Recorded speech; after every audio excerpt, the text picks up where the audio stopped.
अस्सलाम वालेकुम, मैं और बाब जहांगीर, आप देख रहे हैं प्रोग्राम व्यापार। अगर आप नई हाइब्रिड या इलेक्ट्रिक गाड़ी खरीदने का इरादा रखते हैं तो ये खबर आपके बजट पर खासा बड़ा असर डाल सकती है। हुकूमत ने इलेक्ट्रिक और हाइब्रिड गाड़ियों के लिए अब ऑटो पॉलिसी 2026 से 2030 तक फिलहाल रोक दी है। लोकल ऑटो इंडस्ट्री के शदीद तहफ़्फ़ुज़ात के बाद हुकूमत ने इस नई पॉलिसी को वापस लेकर दोबारा तैयार करने का फैसला किया है। इस दौरान सबसे बड़ा झटका हाइब्रिड गाड़ियों के खरीदारों को लगा है। असल मसला ये है कि 30 जून 2026 को पुरानी auto industry development and export policy खत्म हो गई। 1 जुलाई से हाइब्रिड गाड़ियों पर मिलने वाली रियायती सेल्स टैक्स सहूलत भी खत्म हो गई। अब इसका नतीजा ये हुआ कि हाइब्रिड गाड़ियों पर सेल्स टैक्स 8.5% से बढ़कर 25% हो गया है, जबकि इस इजाफे ने गाड़ियों की कीमतों में लाखों रुपए का इजाफा कर दिया है। इस फैसले के बाद कई कंपनीज ने अपनी कीमतें फौरी तौर पर बढ़ा दी हैं। टोयोटा कोरोला क्रॉस हाइब्रिड के मुख्तलिफ मॉडल्स की कीमत में तकरीबन 13 से 14 लाख रुपए तक इजाफा हुआ है, जबकि HRV और HEV की कीमत भी तकरीबन 13,70,000 रुपए के करीब बढ़ी है।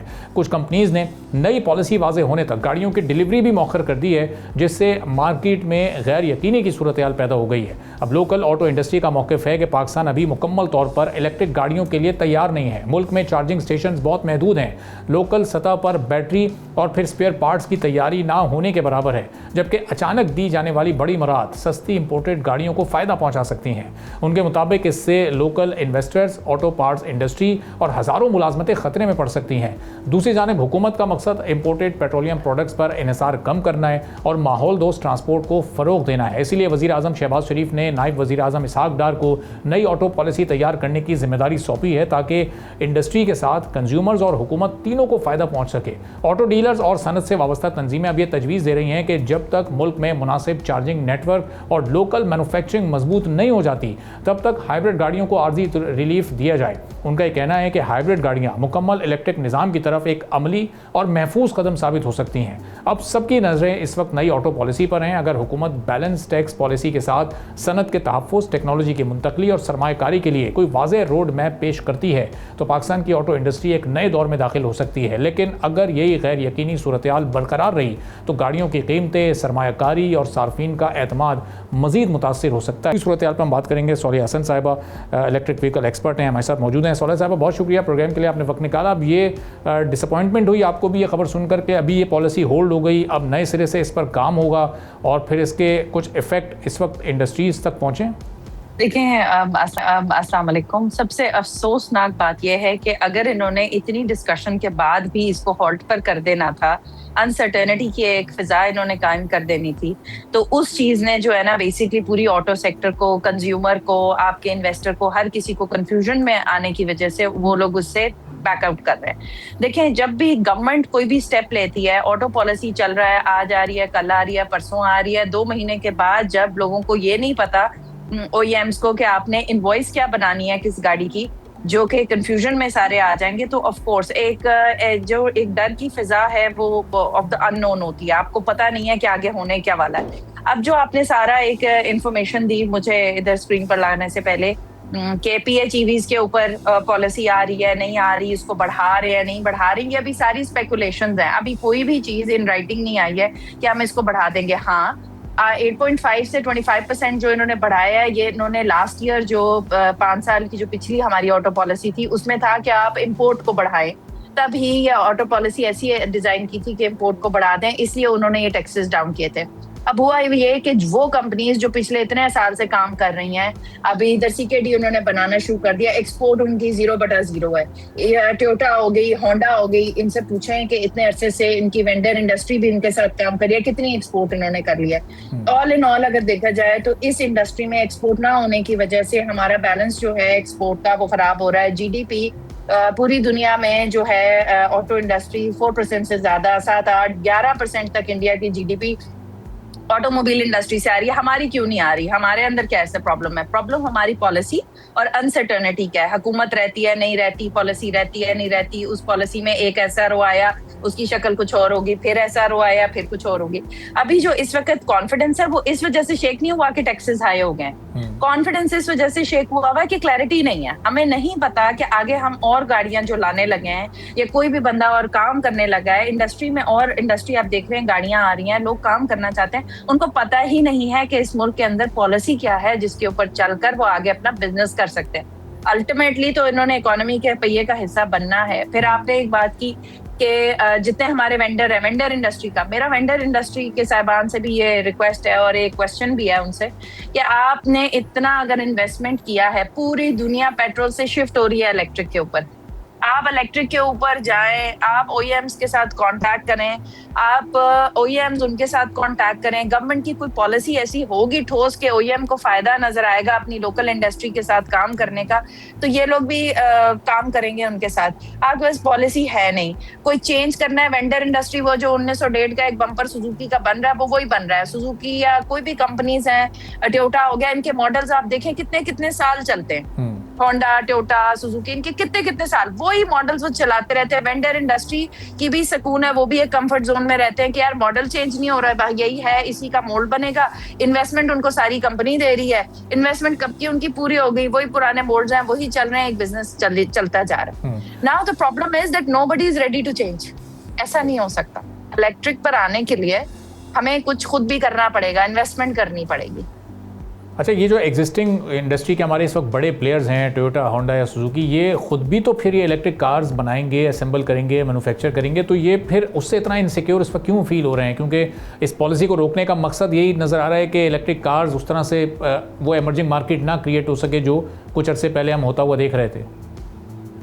मैं आपको बताऊं, ये 3 बिग प्लेयर्स इसलिए अनकंफर्टेबल हो रहे हैं बिकॉज ये चाइना की कॉस्ट ऑफ प्रोडक्शन को मैच नहीं कर पाएंगे।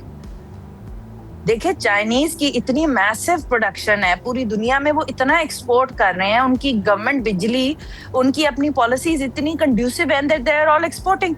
वो एक्सपोर्ट कर रहे हैं तो वो अपना फायदा देख रहे हैं, वो हमारा फायदा थोड़ी देखेंगे, हमने अपना फायदा देखना है। जापानीज जितने भी हैं वो अभी तक उस तरह इवॉल्व नहीं कर सके।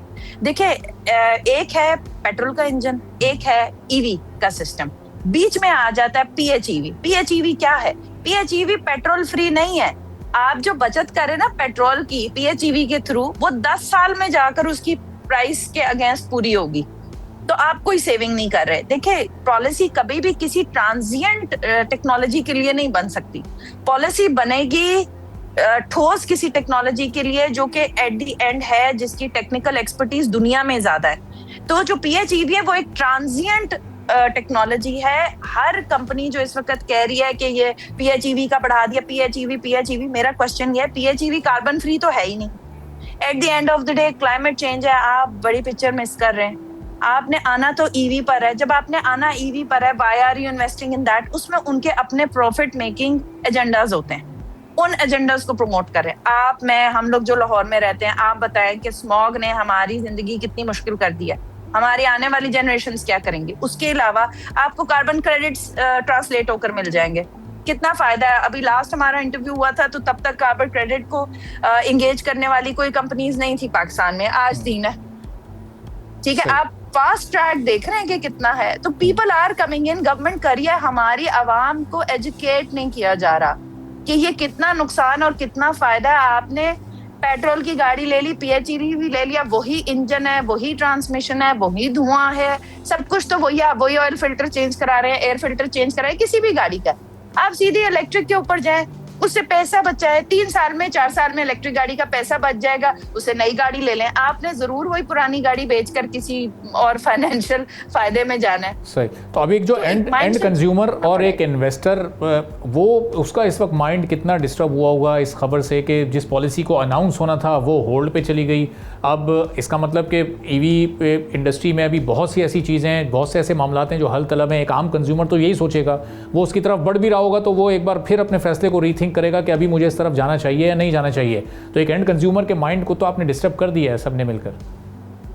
बिल्कुल इस तरह। मैं आपको बताऊं, इसे जुल्म कहते हैं। आपको कुछ पता नहीं है, आज आप गाड़ी खरीद रहे हैं, आपका फेट क्या होगा।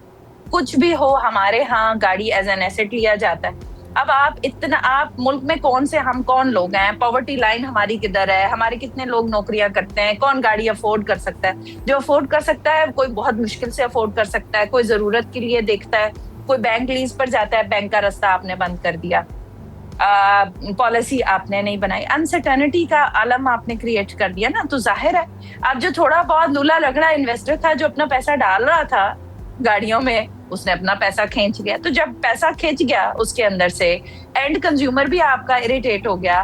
तो और ओईएम बेचारा जो गाड़ी इतना बड़ा बिजनेस कर रहा है, प्लांट लगा लिया, गाड़ियां उसने बनानी शुरू कर दी, वो किधर जाएगा मुझे ये बताएं। उसको पता ही नहीं है मैंने गाड़ी की इनवॉइस क्या देनी है अपने कस्टमर को।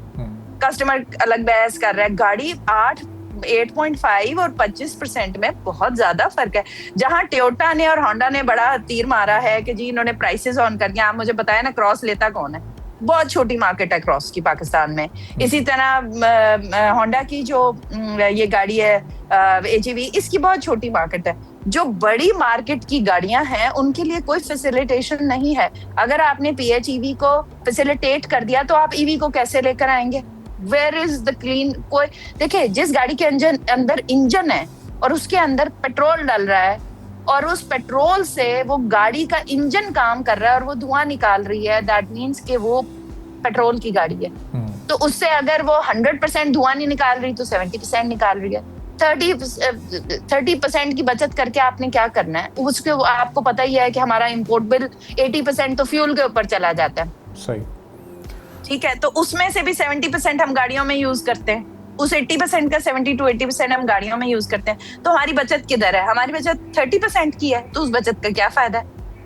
कोई भी नहीं। It's a psychological measure, nothing else. बहुत बहुत शुक्रिया सौलिया हसन साहबा, इलेक्ट्रिक व्हीकल एक्सपर्ट थी। अब देखना ये कि ये पॉलिसी मजीद कितने इंतजार के बाद सामने आती है और फिर उसमें पब्लिक रिलीफ की सूरत में क्या कुछ मौजूद होता है। एक ब्रेक लेते हैं, ब्रेक के बाद वापस आएंगे, एक और आम मौजू पर बात करेंगे।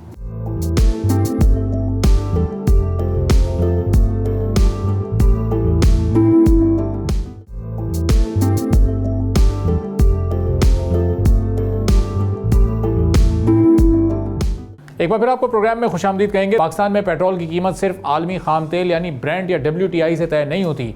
ओगरा एक मखसूस फार्मूला इस्तेमाल करती है जिसकी बुनियाद अरब गल्फ के रिफाइंड पेट्रोल और डीजल के बेंचमार्क पर होती है। फिर उसके बाद डॉलर का रेट आता है, फिर फ्रेट चार्जेस होते हैं, इंश्योरेंस चार्जेस होते हैं, इंपोर्ट कॉस्ट होती है, ऑयल मार्केटिंग कंपनीज का मार्जिन होता है, डीलर्स का मुकर्ररा मार्जिन होता है, इनलैंड फ्रेट इक्वलाइजेशन होती है और हुकूमती लेवीज और टैक्सेस तो इसके अलावा से हैं। फिर इसी के बाद पंप पर फरोख्त होने वाली कीमत बनती है। 18 जुलाई से पाकिस्तान में रोजाना पेट्रोलियम की कीमतों का नया निज़ाम नाफिज हुआ है। हुकूमत का इस पर यह मौक़िफ़ था कि आलमी मंडी में कीमत कम या ज़्यादा होगी तो इसका फ़ायदा फौरी तौर पर आवाम को पहुँचेगा, लेकिन अब तक ये सूरत हाल बड़ी मुख्तलिफ नज़र आती है। इस दौरान आलमी कीमतें कम अज़ कम 5 से 6 मरतबा कम हुई हैं, मगर पाकिस्तान में कमी सिर्फ 1 रुपये से चंद पैसे फ़ी लीटर तक महदूद रही। गुज़िश्ता रात गो के 4 रुपये की कमी हुई है, जबकि आलमी कीमतों में इजाफे के दौरान पेट्रोल तकरीबन 25 रुपये बढ़ा, डीजल की कीमत में 69 रुपए से ज्यादा का फी लीटर इजाफा हुआ। और इसकी एक बड़ी वजह यह भी है कि पंप मालकान का मुनाफा फी लीटर मुकर्ररा रकम की सूरत में तय होता है, जो रोजाना कीमत बदलने से तब्दील नहीं होता। यह उनका मौक़िफ़ है। इसलिए आलमी मंडी में उतार चढ़ाव का बराह रास्त फायदा पंप मालकान को भी नहीं मिलता। असल फायदा हुकूमत और ओगरा की कीमतों के फॉर्मूले पर डिपेंड करता है। अब इस पर एक्सपर्ट्स ये कहते हैं कि अगर आलमी खाम तेल सस्ता भी हो जाए, लेकिन अरब गल्फ रिफाइंड फ्यूल बेंचमार्क, रुपए की कदर, इंपोर्ट कॉस्ट या पेट्रोलियम लेवी में तब्दीली आ जाए तो पाकिस्तान में भी पेट्रोल सस्ता होने के बजाय महंगा भी हो सकता है। यही वजह है कि ब्रेंट क्रूड में बड़ी कमी भी हमेशा पाकिस्तानी आवाम तक पूरी तरह मुंतकिल नहीं होती। इस वक्त हुकूमत के लिए एक और चैलेंज टैक्सेस का भी है। पेट्रोलियम लेवी वफाकी इनकम का एक अहम जरिया बन चुकी है। इसलिए आलमी कीमतों में कमी के बावजूद हुकूमत फौरी तौर पर मुकम्मल रिलीफ देने से गुरेज करती है और यही वजह है कि आलमी मंडी में खुशखबरी आने के बावजूद भी पाकिस्तानी आवाम अब भी कीमतों में कमी के इंतजार में है। अभी देखना होगा कि अगर आलमी कीमतें मजीद चंद दिन नीचे रहती हैं या मजीद कम होती हैं तो क्या हुकूमत इसका पूरा फ़ायदा आवाम तक पहुँचाती है या फिर फार्मूले, टैक्सेस और लेवीज़ की वजह से ये रिलीफ आवाम की पहुँच से दूर ही रहता है। अब इस पूरी सूरत हाल पर हम बात करेंगे। मिर्ज़ा इख्तियार बेग साहब मेंबर हैं standing committee for finance and revenue के, पाकिस्तान पीपल्स पार्टी के MNA। बहुत शुक्रिया मिर्ज़ा साहब, प्रोग्राम के लिए आपने वक्त निकाला। अब ये जिस तनासुब से आलमी कीमतें कम होती हैं खाम ऑयल तेल की, वो तनासुब पाकिस्तान में लोगों को नहीं मिल पाता रिलीफ की सूरत में। वहाँ पर 5-6% की कमी आती है, यहाँ कभी 1 रुपये, कभी 3 रुपये, कभी 4 रुपये, कभी तो ऐसा भी हुआ है कि सिर्फ 12 पैसे की कमी की गई है। तो ये ज़रा इस पर रोशनी डालिएगा, ये कौन सा फार्मूला है जो नुकसान की सूरत में कीमत बढ़ जाती है लेकिन फ़ायदे की सूरत में रिलीफ आवाम को नहीं मिलता? जी, मैंने अभी एक कॉलम लिखा है, मंडे को जंग में छपा है और दूसरे अखबारों ने भी उठाया है, जिसमें मैंने यही बतलाया है कि डेली पेट्रोलियम प्रोडक्ट की प्राइस फिक्सिंग में हुकूमत जो है वो किस तरह से अपना इंटरेस्ट को प्रोटेक्ट कर रही है और वो जो कीमतें जब कम होती हैं तो वो एडवांटेज जो है या वो रिलीफ जो है वो कंज्यूमर तक नहीं पहुंच पाता, जिससे कंज्यूमर इस बात पे मजबूर हो जाता कहने से कि कीमतें बढ़ती हैं तो फौरन पास ऑन हो जाती हैं, और जब वो कीमतें पास ऑन होती हैं तो उसमें से पेट्रोल की कीमत पास ऑन नहीं करते वो, बल्कि उसमें पेट्रोलियम डेवलपमेंट लीवे एक सरचार्ज है जो डायरेक्ट वफाकी हुकूमत को जाता है, और क्लाइमेट रेजिस्टेंस लीवे है 5 रुपए प्रति लीटर, वो भी है। तो ये साथ साथ चलते हैं। तो इन तमाम चीजों से ये बात फिर जाहिर हो जाती है कि जो कम हुआ इंटरनेशनल मार्केट में क्रूड बहुत ज्यादा है, उसके मुकाबले में जो कमी की गई है पेट्रोल और डीजल में वो कम की गई है। और उसकी सबसे बड़ी वजह यही है कि हुकूमत ने पेट्रोलियम मसनूआत को एक source of revenue generation consider करना शुरू कर दिया है। ये जुमला बहुत अहम है जो मैं कहने जा रहा हूँ। यानी इस बार जो साल खत्म हुआ है 30 जून को 1700 अरब रुपए पेट्रोलियम डेवलपमेंट लीवे की मद में हुकूमत ने कंज्यूमर की जेब से निकाले, और इस साल का आने वाले साल का 2026-27 का बजट भी उन्होंने 1700 प्लस 12% इजाफी ग्रोथ के साथ रखा है। तो ये पैसे किसी भी पर्पस के लिए स्पेसिफाई नहीं करे हैं। 20 साल पहले सैलाब की मद में इसको लिए गए थे उसकी आफात से निपटने के लिए। अब 20 साल से ये चल रहा है, और जब पाकिस्तान में ये रीत है, जब कुछ लग जाती है तो फिर वो दिहाइयाँ और दिहाइयाँ फिर वो खत्म नहीं होती। वो जिस पर्पस के लिए लिया जा रहा है वो यूज भी नहीं हो रहा है। मैंने सामने के फ्लोर पे कहा था कि 3 जगह से आप पैसे ले रहे हैं, एक पीडीएल ले रहे, एक कार्बन लीवे ले रहे, और एक आप आईएमएफ से क्लाइमेट रेजिस्टेंस की मद में $400 मिलियन अब तक ले चुके हैं, और $1.2 बिलियन का लोन आपका सैंक्शन हुआ है क्लाइमेट रेजिस्टेंस के मद। इसके अगेंस्ट कौन से प्रोजेक्ट हैं? कोई एक प्रोजेक्ट बतला दें जिससे कार्बन रेजिस्टेंस है, कार्बन जो एमिशन है उसको कम करने के लिए आप अगर कर रहे हैं, कोई जवाब नहीं है।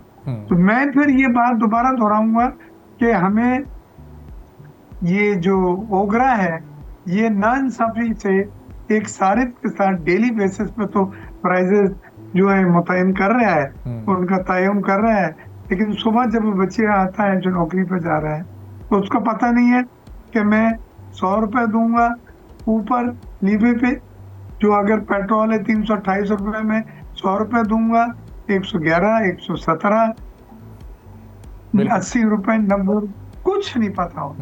वो हुकूमत ने अपने फार्मूले बनाए हुए और उसके तहत उनका प्राइम ऑब्जेक्टिव होता है पेट्रोलियम डेवलपमेंट लीवे और कार्बन लीवे की रिकवरी करना। तो अब साहब ये जो डी रेगुलेशन की जो ये बात कर रहे हैं, तो ये अगर इसमें से हुकूमत का रोल ख़त्म हो जाता है, लेकिन ये टैक्सेस तो फिर भी अपनी जगह पर रहेंगे, तो फिर ये इस डी रेगुलेशन से कोई फ़ायदा आवाम को होने जा रहा है या इसमें भी सारा का सारा फ़ायदा ऑयल कंपनीज के पास चला जाएगा? आप देखिए अमेरिका वगैरह में हर पेट्रोल पंप के बाहर उसकी कीमत लिखी हुई होती है, $1, $1.5, $1.25, 95 सेंट 3 लीटर, और वो compete करते हैं अपने ऑयल को इंपोर्ट करके क्रूड ऑयल से, वो रिफाइनरी से वो सब मार्जिन वगैरह रख के कीमत ऐलान कर देते हैं। तो जो कस्टमर है वो वहां जाता है जहां उसको 10 सेंट्स कम है। हमारे यहाँ हुकूमत फिक्स करके सब पे वो नाफिज कर देती है, और वो बेचारा जो कस्टमर है, कंज्यूमर, वो पाबंद है वो उस प्राइस पे ले। लिहाजा मैंने अपने कॉलम में तजवीज़ किया था कि D regulation of petroleum sector, जिस तरह से D regulation of sugar sector मैंने प्रपोज किया था, हमारी कमेटी ने उसको एंडोर्स किया और हुकूमत उसको मानने को तैयार है। इंशाल्लाह जल्द आप इसके ऊपर खबर सुनेंगे। इसीलिए अब तो ज़ाहिर आप कॉलम में तो अपने आप ये तजावीज़ बार बार उठाते भी रहते हैं, बहुत अहम मामलात पर बात करते रहते हैं, लेकिन ये पेट्रोलियम मिनिस्टर साहब को अगर आप लोग कमेटी में अपनी बुलाएं और वहाँ पर बैठ कर ज़रा उनको ये समझाने की कोशिश करें तो शायद ये मामला आगे बढ़ सकता है, हुकूमत फिर कन्विंस हो सकती है। नहीं, मैंने परवेज साहब से बात की है, दोस्त हमारे हैं, लेकिन वो डेली बेसिस पे मैंने उनको बतलाया है कि कंफ्यूजन हो रहा है, इससे स्ट्रेट अप कंफ्यूजन पूरा 15 दिन की जो आपकी थी that was more certain market, आदमी को पता था, कम से कम एक पोजीशन ले सकते थे। तो हम दबाव अपना पूरा डाल रहे हैं और अभी मुलाकात भी उनसे हुई थी चंद दिन पहले।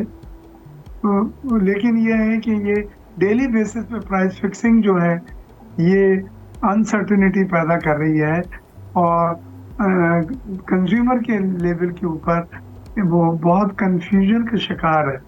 सही, बहुत बहुत शुक्रिया मिर्ज़ा इख्तियार बेग साहब, member of finance and revenue, हमारे साथ मौजूद थे। गुफ्तगू आपने सुनी। पाकिस्तान के मौशी निज़ाम को डिजिटलाइज करने की सिमत में एक बड़ा अहम पेशरफ्त सामने आई है। स्टेट बैंक ऑफ पाकिस्तान ने मुल्क भर के पेट्रोल पंप्स पर क्रेडिट और डेबिट कार्ड्स और डिजिटल अदायगियों के इस्तेमाल को फ़रोग देने के लिए एक तारीखी और इनकलाबी रियायती फ्रेमवर्क का ऐलान किया है। अब इस फैसले का बुनियादी मकसद कैश पर मबनी मईशत के इन्हिसार को कम करना और आम शहरियों, पेट्रोल पंप मालकान और बैंक्स के लिए डिजिटल लेन देन को आसान, महफूज और पुरकशिश बनाना है।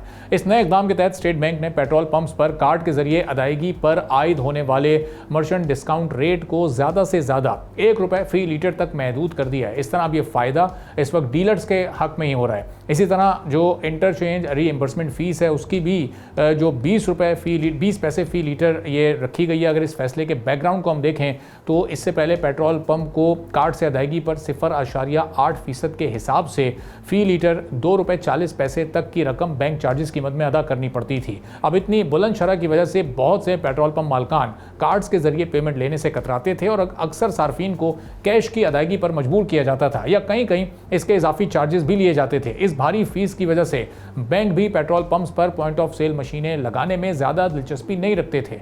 अब चार्जेस में इस नुमायां कमी के बाद पेट्रोल पंप मालकान को भरपूर रिलीफ मिलेगा और डिजिटल अदायगियों की कबूलियत में भी बेपनाह इजाफा हो सकता है। सिर्फ कार्ड्स तक महदूद रहने के बजाय मरकजी बैंक ने एक और इनकलाबी कदम उठाते हुए तमाम बैंक्स को यह हिदायत की है कि वो मुल्क भर के पेट्रोल पंप्स पर रास्त QR कोड का सिस्टम फाल करें।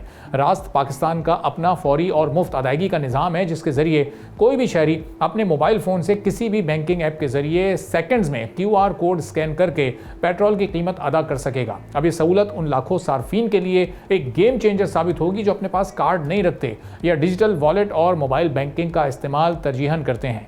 अब ये खुसूसी मराती स्कीम 31 जनवरी 2027 तक नाफिजुल अमल रहेगी और इसका इतलाक पाकिस्तान में जारी होने वाले तमाम डेबिट और क्रेडिट कार्ड्स पर होगा।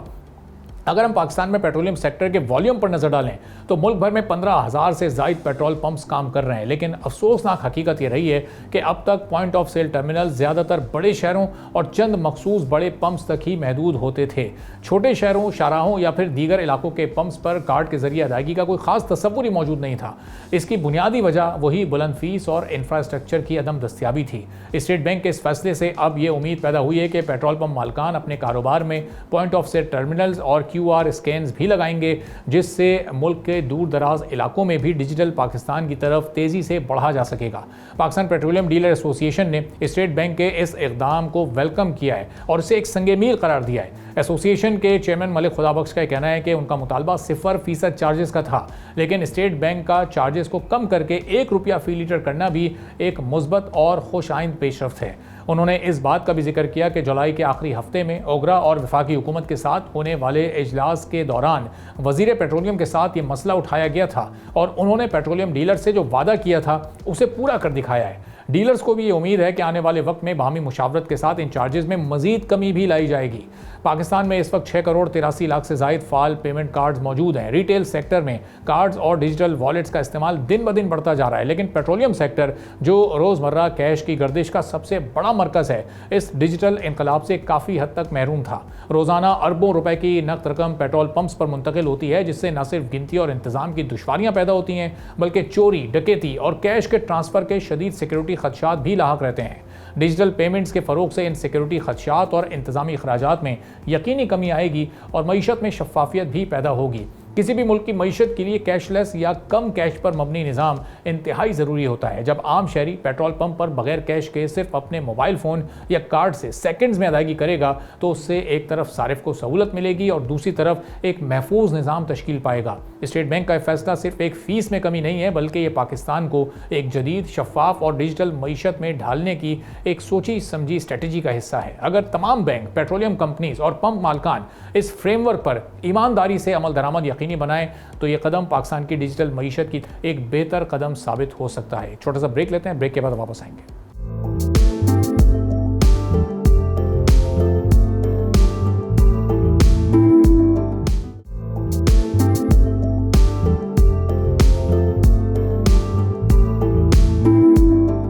एक बार फिर आपको प्रोग्राम में खुशामदीद कहेंगे। पाकिस्तान ने एक ही साल में अमेरिका से इंपोर्ट में हैरान कुन इजाफा कर दिया है। स्टेट बैंक के ताज़ा आदाद-ओ-शुमार सामने आए हैं। माली साल 2025-26 में अमेरिका से इंपोर्ट 39% बढ़कर 3 अरब 27 करोड़ डॉलर तक पहुंच गई है और एक साल पहले ये इंपोर्ट तकरीबन 2 अरब 35 करोड़ डॉलर थी। यानी सिर्फ एक साल में पाकिस्तान ने तकरीबन 91 करोड़ 50 लाख डॉलर ज़्यादा सामान खरीदा है। अब यहाँ पर दिलचस्प बात यह है कि इसी दौरान अमेरिका को पाकिस्तान की एक्सपोर्ट्स भी 6 अरब 12 करोड़ डॉलर रही हैं। इस तरह अमेरिका बदस्तूर अभी भी पाकिस्तान की सबसे बड़ी एक्सपोर्ट मार्केट है, जहां शुमाली अमेरिका को होने वाली पाकिस्तान की तकरीबन 94% एक्सपोर्ट जाती हैं। लेकिन अब इन एक्सपोर्ट्स में ज़ाहिर मामूली इजाफा हुआ है, जबकि इंपोर्ट में बहुत तेज़ी के साथ इजाफा हुआ और इससे फिर पाकिस्तान का जो एक ओवरऑल ट्रेड डेफिसिट है वो भी फिर बढ़ता है। पाकिस्तान ने अमेरिका से अचानक इतनी ज़्यादा ख़रीदारी क्यों की है, इसकी भी ज़ाहिर है कई वजूहात हैं। एक अहम वजह यह भी है कि दोनों ममालिक के दरमियान जो ट्रेड रिलेशंस हैं वो बेहतर हो रहे हैं। टैरिफ से मुताल्लिक कुछ नए इंतज़ामात हुए हैं जिन्होंने पाकिस्तान को अमरीकी मसनूआत ख़रीदने की तरगीब भी दी है।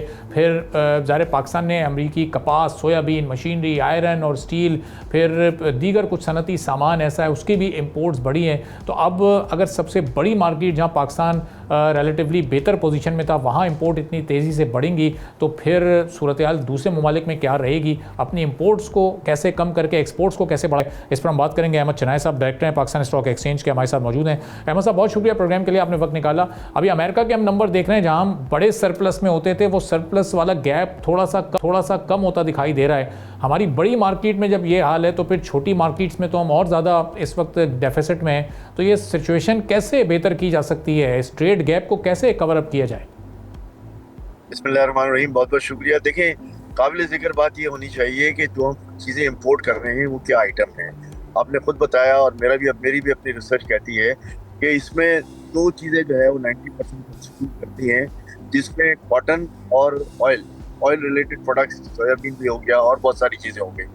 तो दुनिया भर में जो है ज़ाहिर है सोयाबीन प्रोडक्ट्स जो हैं वो महंगी भी हुई हैं और महंगी होने के बाद ज़ाहिर है उसका इम्पोर्ट का हजम भी बढ़ेगा।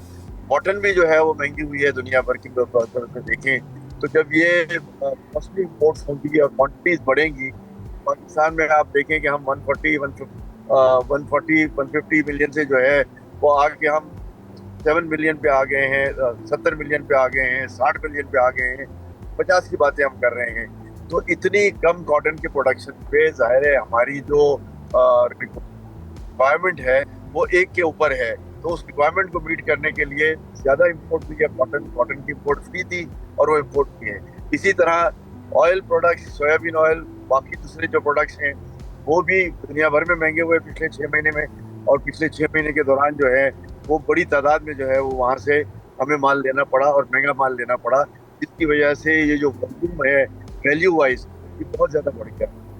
सही। तो अहमद साहब हम देख रहे हैं कि जो हमारी रेडीमेड गारमेंट्स की एक्सपोर्ट है वो 4 अरब डॉलर से ज़्यादा बढ़ चुकी है। वो एक तरफ हम नंबर बढ़ा रहे हैं अपनी टेक्सटाइल एक्सपोर्ट्स के, वैल्यू एडिड एक्सपोर्ट्स के, लेकिन हम जब कॉटन बहुत बड़ी मिकदार में फिर ये इंपोर्ट करते हैं तो वहाँ वो सारा फ़ायदा ऐसा लग रहा है कि वो बैलेंस हो जाता है। हम एक एग्रीकल्चर कंट्री होते हुए भी अपनी कॉटन की इस वक्त प्रोडक्शन को क्यों नहीं बढ़ा पा रहे ताकि हमारी एक्सपोर्ट्स को ज़्यादा फ़ायदा मिल सके? देखिए, ये इसकी तमाम तर जिम्मेदारी मैं समझता हूँ हमारे एग्रीकल्चर डिपार्टमेंट की है कि इस पर रिसर्च होनी चाहिए थी, इस पर अच्छे कॉटन सीड्स आने चाहिए थे। और तीसरी बात यह है कि बहुत सारे कॉटन के जो फील्ड हैं वो कन्वर्ट हो गए अपना रियल एस्टेट में, वो कन्वर्ट हो गए शुगर में। और ये तो हमारी हुकूमत का फ़र्ज़ है, लॉन्ग टर्म प्लानिंग की बात है कि हम ये फील्ड्स को जो है वो कन्वर्ट ना करने दें कि कॉटन हमारा जो है वो वाइट गोल्ड था और उस वाइट गोल्ड को है वो ज़ाया कर दिया है और तो कॉटन के प्रोडक्शन के बजाय शुगर प्रोडक्शन में भी जाते हैं, दूसरी प्रोडक्शन में भी जाते हैं और रियल स्टेट में भी जा रहे हैं। तो ये ज़ाया जा रही है फील्ड और इस पर पाबंदी होनी चाहिए। इनको इस तरह कन्वर्जन की इजाज़त नहीं होनी चाहिए। हमें पहले अपने मुल्क की बुनियादी ज़रूरत पूरी करनी चाहिए, जो वाइट गोल्ड है उसका जो है वो पूरा पूरा फ़ायदा उठाना चाहिए, और इसके बाद जो है वो हम ये सोचें कि हम इन फील्ड्स को कन्वर्ट करें। मैं समझता हूँ कि आज ये मौका है, ये आई ओपनर है, ये फिगर्स स्टैटिस्टिक्स ये बताते हैं कि आज भी हम सोच के नाखुश लें। हमारी जो पर एकड़ यील्ड है कॉटन की वो कम से कमतर होती जा रही है, इसको हमने मजीद डबल और ट्रिपल करने की ज़रूरत है। दुनिया भर में ऐसे हाइब्रिड सीड्स आ गए हैं, जो सीड्स इस्तेमाल हों, किसानों को हम ये मदद फराहम करें तो हमारी कॉटन की प्रोडक्शन जो है वो 3-4 गुना बढ़ सकती है, इसमें कोई दो राय नहीं। सही। और अहमद साहब, अभी जो जियोपॉलिटिकल सिचुएशन है उसमें हमारे ट्रेड रिलेशन ज़ाहिर है अमेरिका से बहुत बेहतर हुए, हमने जो जंग बंदी में रोल अदा किया है, जो सिफारती हमारी पोजीशन रही, तो इसको हम अपनी एक्सपोर्ट्स को बढ़ाने के लिए इन रिलेशंस को किस तरह बेहतर कैपिटलाइज कर सकते हैं? अब आगे हमारी स्ट्रेटजी होनी क्या चाहिए, चूँकि पिछले 4-5 महीनों की सूरत हाल ने चैलेंजेस काफ़ी बढ़ा दिए हैं? देखिए, हमारी स्ट्रैटेजी सिंपल ये होनी चाहिए कि हमें ड्यूटी फ्री एक्सेस चाहिए सब जगह का, इंक्लूडिंग अमेरिका, इंक्लूडिंग यूरोप। आज जो अमेरिकी सदर ट्रम्प ने ड्यूटी स्ट्रक्चर में चेंजेस की हुई हैं, उसका अफेक्ट पाकिस्तान पे भी जरूर आता है। वहाँ जब हमने इतना बड़ा रोल अदा किया है तो इस रोल के एवज पाकिस्तान को मदद नहीं चाहिए, बल्कि पाकिस्तान को ये फैसिलिटेशन चाहिए कि हमारी प्रोडक्ट्स अमेरिका में ड्यूटी फ्री जा सकें, उसकी डिमांड बढ़े, और हम जो है वो अगर आज $4 बिलियन का, $6 बिलियन का एक्सपोर्ट कर रहे हैं टेक्सटाइल्स का, तो वो बढ़ के $12 बिलियन की बात आनी चाहिए। ठीक है, तो अब अहमद साहब ये थोड़ा लॉन्ग टर्म प्रोसेस होगा या फौरी तौर पर ये इसके लिए एक आगाज़ कर देना चाहिए हमें डिस्कशन का, टॉक्स का, और बातचीत फिर इन ममालिक से हमें शुरू कर देनी चाहिए? देखिए, इसमें कोई साइंस नहीं है कि हम इसमें इंतज़ार करें। इसमें तो पाकिस्तान को ये अपॉर्चुनिटी ग्रैब्स करनी चाहिए, हमारी फॉरेन ऑफिस को बहुत बड़ा रोल अदा करना चाहिए, हमारी कॉमर्स मिनिस्ट्री, हमारी इंडस्ट्री मिनिस्ट्री, उन सब को रोल अदा करना चाहिए।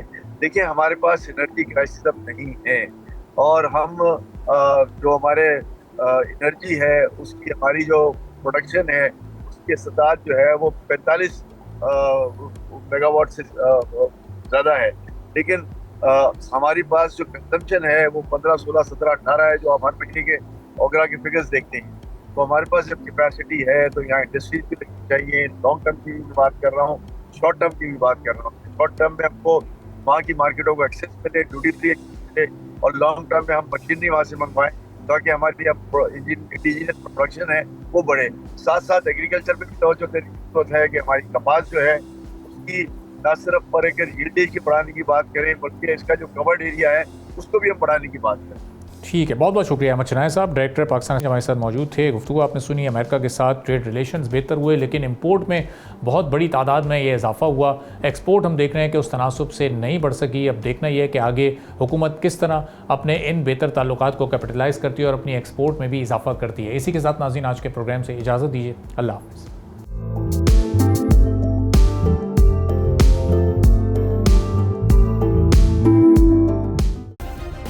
सब्सक्राइब करें और बेल दबाएं ताकि कोई खबर रह न जाए।